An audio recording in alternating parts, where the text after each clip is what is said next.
I am a soldier in the army of my God. The Lord Jesus Christ is my commanding officer. The Holy Bible is my code of conduct.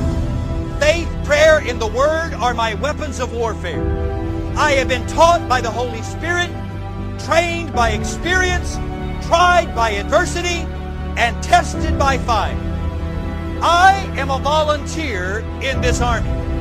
I am enlisted for eternity. I will not get out, sell out, be talked out, or pushed out. I am a soldier. I am not a baby.